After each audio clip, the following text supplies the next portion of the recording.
Olá, bom dia. Está começando mais um Extra Classe, uma iniciativa do Sindicato dos Professores de Escolas Particulares de Minas Gerais. O programa de hoje coloca em destaque os resultados da Rio+20. A Conferência das Nações Unidas para o Desenvolvimento Sustentável terminou na semana passada e reuniu autoridades de mais de 190 países que aprovaram um documento final com questões de cunho social, ambiental, econômico e político. E quem está aqui conosco para falar sobre este assunto é a arquiteta e ambientalista Dorinha Alvarenga. Olá, Dorinha, bom dia, tudo bem? Olá, bom dia. Obrigada pela oportunidade. Dorinha, qual análise você faz do documento final aprovado na Conferência das Nações Unidas para o Desenvolvimento Sustentável? Olha, é muito importante que a gente faça uma análise, primeiro, do contexto mundial.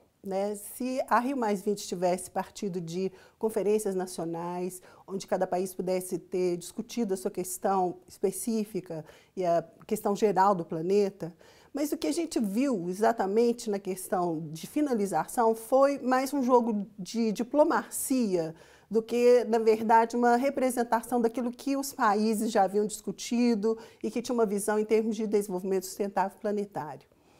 Para você verificar, quer dizer, no dia 16 o Brasil assume praticamente a negociação, que até então estava muito confusa, mas essa negociação ela não trouxe, de fato, avanços. O documento ficou extremamente restrito do ponto de vista de estabelecer metas, principalmente de se criar um fundo internacional para o desenvolvimento sustentável, e ficou extremamente raso. Se você pensa o que foi a Rio, no caso a Eco 92, onde a gente saiu com 5 documentos, a Agenda 21, Carta da Terra, a Declaração do Rio, o Acordo de Florestas, o Acordo de Biodiversidade, quer dizer, você sai de uma Rio+20 com um documento sem estabelecer metas, sem definir um fundo para que essas metas sejam cumpridas, sem usar verbos como, de fato, decidimos, grande parte dos verbos foi acordamos, reafirmamos. Então, assim, do ponto de vista da sociedade civil, eu acredito que a gente ficou com uma visão de que o documento não refletiu aquilo que, de fato, a comunidade planetária, tanto governamental quanto sociedade civil, esperava desse documento. Agora, Dorinha, por quais motivos esse documento final não foi mais ousado? Qual foi o peso, por exemplo, dos países desenvolvidos no resultado final desta conferência? Eu faço essa pergunta, Dorinha, porque a informação que corria nos bastidores era de que os países desenvolvidos, as nações mais ricas, trabalharam para deixar o documento mais vago, sem compromissos. Isso, de fato, poderia ter ocorrido? Na verdade, havia um bloco de países desenvolvidos, principalmente europeus, que queriam metas incisivas e claras. Mas nesse jogo de poder prevaleceu, eu acho, o que é definido pela diplomacia americana. Eu acho que, de certa maneira, o Brasil ele seguiu mais o modelo diplomático americano do que buscar efetivamente um contexto efetivo de definições e metas objetivas. Mas esses países europeus também se colocaram a favor de destinar recursos para a criação de um fundo? Não, a questão da Europa ficou muito dentro da questão da economia verde. Também foi muito criticado. O que para a sociedade civil foi um conceito que a gente criticou muito, porque a economia verde, ela de certa forma, ela sinaliza uma mercantilização da natureza. A água começa a ser commodities, todos os recursos naturais e, de certa maneira, seria uma forma da Europa, dentro dessa crise que ela enfrenta hoje, buscar maneiras na Bolsa de conseguir recursos novamente para o capitalismo e novamente para as corporações transnacionais. Então, o fato da economia verde não ter sido aprovada para a sociedade civil foi um ponto positivo. Sim, então parece que a Europa queria algumas metas a partir dessa linha da economia verde. Exatamente. Mas não se comprometeram, por exemplo, com a destinação de recursos? Não, de forma alguma. Certo. Dorinha, eu vou convidá-la para assistirmos a uma reportagem feita pela nossa equipe que esteve lá na Rio+20 e participou dos debates. Vamos lá? Ok. Durante 10 dias, o Rio de Janeiro esteve no centro das atenções mundiais.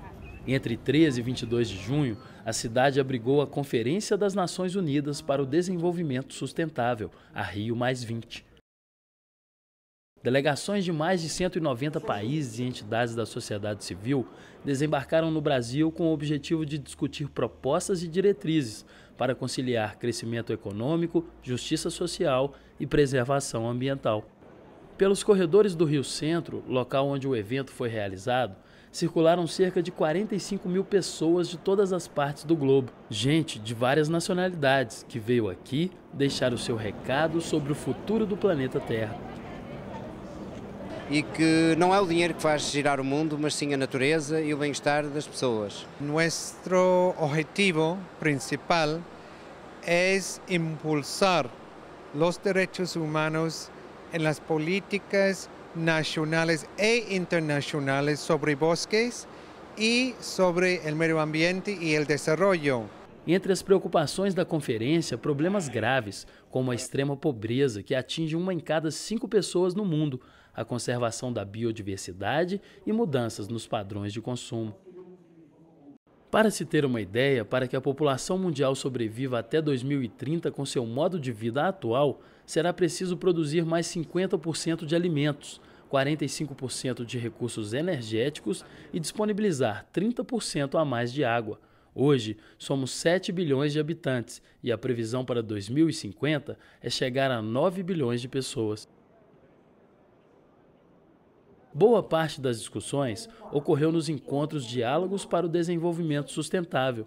Foi o momento em que a sociedade civil apresentava suas contribuições.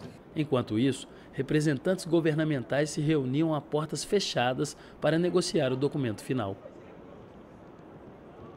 Eu acho que é muito positiva. Eu acho que só o fato de se reunirem aqui milhares de pessoas de todo o planeta, dos mais diversos países do mundo, com uma consciência ecológica, ambiental e procurando aprofundar os seus conhecimentos sobre o que é o desenvolvimento sustentável, que possa combinar a proteção ao meio ambiente, o desenvolvimento social com a realização de justiça, a erradicação da pobreza. O evento fez parte da programação oficial da conferência e reuniu especialistas brasileiros e estrangeiros. De cada tema debatido, 3 recomendações foram aprovadas pelos participantes e encaminhadas aos líderes mundiais. Uma das propostas sugeridas foi a criação de um tributo sobre transações financeiras internacionais para viabilizar um fundo verde, responsável pela geração de empregos e tecnologias limpas.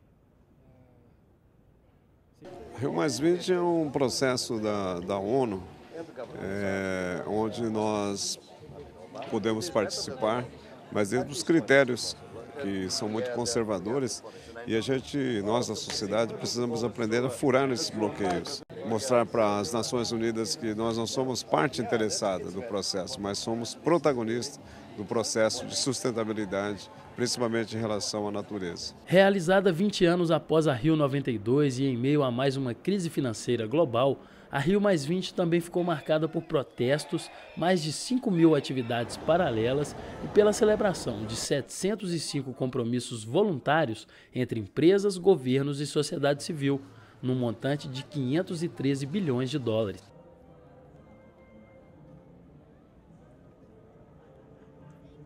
Os recursos serão destinados nos próximos 15 anos para ações principalmente nas áreas de transporte e energia limpa, redução de desastres e proteção ambiental. Se os números impressionam, o documento da conferência foi considerado por muitos como pouco ambicioso. O governo brasileiro saiu em defesa do resultado da Rio+20. A presidente Dilma disse que o texto foi o possível e que representa um ponto de partida e não de chegada. Mas para ambientalistas o documento aprovado é genérico, já que não define metas nem prazos para os assuntos abordados. A gente volta a Rio+20 com a sensação de que os governantes do mundo ainda não entenderam a mensagem de que o mundo corre perigo. O texto final reconhece, por exemplo, a importância de destinar recursos ao desenvolvimento sustentável, mas não cria um fundo para isso. Na prática, não estabelece obrigações para os países que o assinaram. A vice-ministra de Meio Ambiente da Venezuela, Cláudia Salermo, não poupou críticas. Em sua fala na conferência, reclamou dos países desenvolvidos terem se recusado a criar um fundo de 30 bilhões de dólares por ano para financiar o desenvolvimento sustentável dos países pobres, enquanto destinaram 1 trilhão e 400 bilhões de dólares para salvar o sistema financeiro após a crise de 2008. Participante da conferência, o sociólogo Boaventura Souza Santos criticou a posição dos países ricos e reafirmou sua descrença quanto aos resultados da Rio+20. Enquanto os Estados mais desenvolvidos estão endividados, o melhor exemplo é o caso dos Estados Unidos, os europeus estão totalmente endividados e não querem, de maneira nenhuma, dar mais fundos, que neste momento não têm, porque estão a tentar salvar as suas bancas, os seus sistemas financeiros, não estão a salvar as pessoas, estão a salvar os seus sistemas financeiros e esse dinheiro vai para o sistema financeiro, não pode ir para o meio ambiente, é por essa razão, é simples. Naturais. Para a conferência, a chamada economia verde recebeu uma redação genérica no documento final, o que foi interpretado por ambientalistas como uma rejeição à proposta. Para eles, a economia verde é mais uma tentativa de privatizar os recursos naturais. Qual é a economia verde? Tem vários tipos de economia verde. Tem economia verde de mercado, entende que evidentemente ela não soluciona. E essa é a proposta, inclusive, dos países europeus, a proposta que está em discussão aqui na Rio+20, que na verdade é um grande negócio.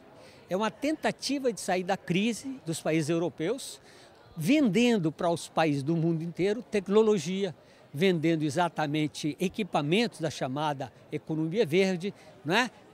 Exportando capitais. Então, na verdade, é um grande negócio para resolver o problema dos europeus. Você tem que ter a qualidade de vida, a vida em primeiro lugar, e não o mercado, não a lógica do mercado dominando tudo. Para este ambientalista, o que precisa ser discutido é a mudança do atual modelo econômico. Dentro desse modelo capitalista se fala economia verde, né? Eu acho que a gente tem que mudar o modelo, então nós não temos que não tem que usar esse termo economia verde. Porque quando a gente põe um adjetivo num substantivo é porque a gente não quer discutir o substantivo. E o que temos que discutir é a economia, para que vale essa economia? A economia que temos nesse modelo atual tem servido para a concentração de riqueza, para ampliar a desigualdade social no mundo, para aumentar a pobreza. Então precisa rever essa economia, precisa rever esse desenvolvimento. Na avaliação do presidente do Simprominas, a lição da Rio+20 foi deixada pela sociedade civil. Nós do Sindicato dos Professores acreditamos que a Conferência Rio+20 teve um resultado pedagógico. Se de um lado os governos se negaram a fazer um plano de metas e prazos para o desenvolvimento sustentável, de outro lado a sociedade civil, através da Cúpula dos Povos, nos ensinou que é possível ter justiça social, desenvolvimento econômico e preservação ambiental, com vistas a um mundo mais limpo e com desenvolvimento socioambiental sustentável e soberano. Agora, Dorinha, na sua avaliação, qual seria o saldo positivo desta conferência da Rio+20? Primeiro, eu vejo a importância da participação da sociedade civil de maneira organizada. A Cúpula dos Povos reuniu várias entidades, cerca de mais de 1000 eventos paralelos, onde, na verdade, se mostrava não metas a serem cumpridas, mas metas que já estão ocorrendo na prática.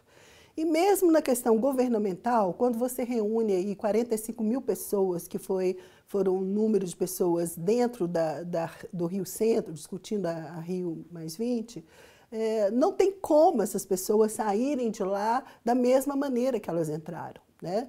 Fora isso, os acordos bilaterais que foram assinados, vários acordos foram assinados, e, de uma certa maneira, eu vejo que o grande mérito dessa conferência foi criar o fórum, um fórum de acompanhamento do desenvolvimento sustentável. Existia uma comissão do desenvolvimento sustentável criada na ECO 92. A partir de agora foi criado esse fórum com maior substância, que vai, de certa maneira, acompanhar e fiscalizar aqueles compromissos que foram acordados e, de certa maneira, eu acho que vai dar mais robustez ao diálogo para que, em 2014 e 2015, essas metas que não foram estabelecidas de maneira clara possam, de uma maneira ou de outra, serem encaminhadas para que se chegue a um processo mais efetivo, com maior clareza e de certa maneira, esse diálogo ele vai ficar mais consistente, né, com esse Fórum Mundial de Acompanhamento. Você acredita, então, que a Rio+20, a realização aqui no Brasil, favorece o fato de a sociedade passar a acompanhar mais esses debates em torno do desenvolvimento sustentável? Na verdade, nós tivemos o mundo inteiro nesse período da Rio+20 falando da questão ambiental. Então, a visibilidade da questão planetária, né, seja em termos das mudanças climáticas, a questão das florestas, a questão da emissão dos gases, a questão dos mares, o mundo inteiro parou nesse período para pensar e avaliar, refletir. Mesmo que governamentalmente a gente não tenha uma decisão e metas globais definidas, eu penso que a sociedade como um todo ela sai com um nível de consciência e de comprometimento muito maior do que anterior à Rio+20. Então, essa visibilidade também é muito importante. Certo, você falou aí, Dorinha, da Cúpula dos Povos, lembrando que no próximo domingo, na semana que vem, esse vai ser o tema do nosso programa. Nós vamos trazer uma reportagem também especial sobre a participação da sociedade civil por meio da Cúpula dos Povos. Agora, Dorinha, uma outra pergunta para a gente terminar essa nossa entrevista. Qual o papel da educação nesse debate? Importantíssimo. Eu vejo que a educação é o pilar básico de qualquer mudança, né? Tanto do ponto de vista da educação efetiva dentro das escolas, a discussão, inclusive já pela Agenda 21 da ECO 92, a educação ambiental nas escolas já foi um acordo que o Brasil assinou e o mundo como um todo trata dessa questão, mas eu vejo também a educação como uma estrutura para o consumo, né? As pessoas de fato terem poder no momento de se comprar um produto, no momento de se consumir de forma consciente uma alimentação orgânica, vinculada a um grupo de produção de agroecologia local. Tudo isso faz com que a gente tenha um processo diferenciado. Sem educação, eu não vejo como a gente avançar na questão da sustentabilidade. É a partir da educação, tanto dentro das escolas formais, quanto a educação, a capacitação também para uma visão de um mundo usando tecnologias sustentáveis. É a partir disso que eu acredito que, de fato, a gente consiga chegar numa meta global que seja compatível com a necessidade planetária. Dorinha Alvarengo, agradeço a participação e a gentileza da entrevista aqui para o Extra Classe. Eu que tenho que agradecer, foi um prazer estar aqui com vocês. Confira agora o vídeo da campanha do Simpro Minas pela Paz nas escolas e logo em seguida a agenda da semana.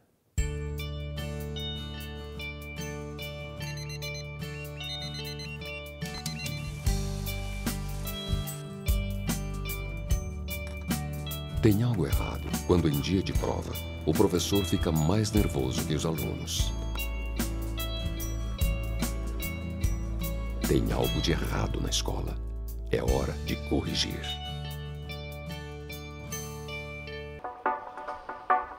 Está em cartaz até o próximo domingo no Espaço Oi Futuro, em Belo Horizonte, a exposição de charges, cartoons e obras inéditas do chargista Duque. Sob a ótica do humor, a exposição apresenta trabalhos sobre política, temáticas sociais e situações do cotidiano.